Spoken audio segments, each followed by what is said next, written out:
Hi everyone, welcome to my PIDP 3230 assignment number 3.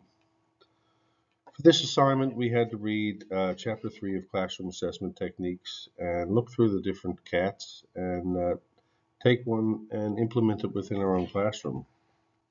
After reading chapter 3 I decided to look at the muddiest point.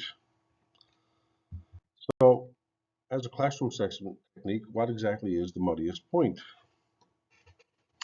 The muddiest point is when we give the students to write down one or two ideas that they found least clear or muddy today during our lesson.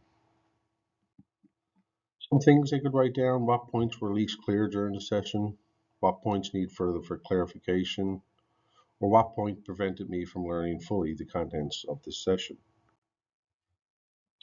So my idea was simply just to get a little form like this. They could lay it out in their, I'd have it available there in the classroom, and I'm going to make in a box that we could just put that in. And at the end of each class, the students have the opportunity to anonymously grab one of these little uh, questionnaires and fill it out and put it in the box. And that would give me the opportunity at the end of the class to look through this and see what students found what unclear. The reason this works for me and in my classroom is I have smaller classroom size, usually 12 or under, with the trade of the Boilermakers. So for me, it's ideal at the end of each day. If students do have problems, drop this form in the box. It gives me the opportunity to look and I can address it the next day.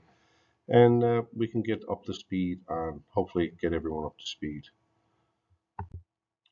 Some advantages of the muddiest point is a very simple method, which is very useful to use. This is why I chose that method. It promotes reflective thinking. Encourages students to pause and think critically about what we learned that day and what is most unclear to them.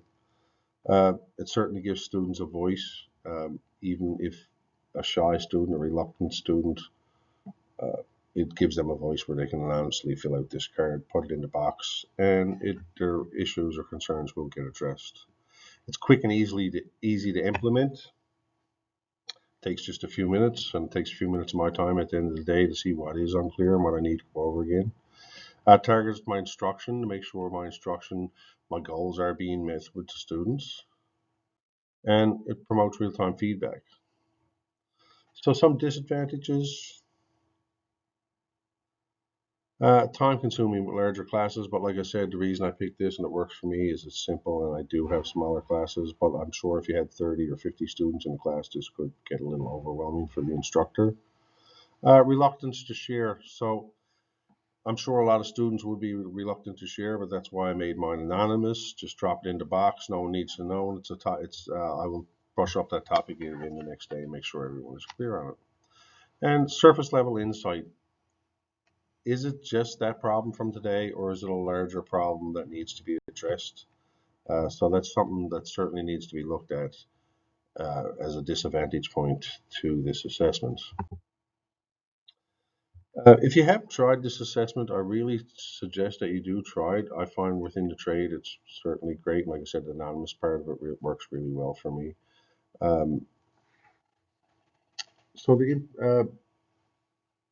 the feedback, I will give their feedback right away the next day, like I explained, and we will continue to use this assessment technique for sure within the Boilermaker trade. Um, I would limit it myself to one or two questions, I think, on that. I wouldn't want to get overwhelmed with students asking 8 or 10 questions per form. All right, thank you very much. I enjoyed doing this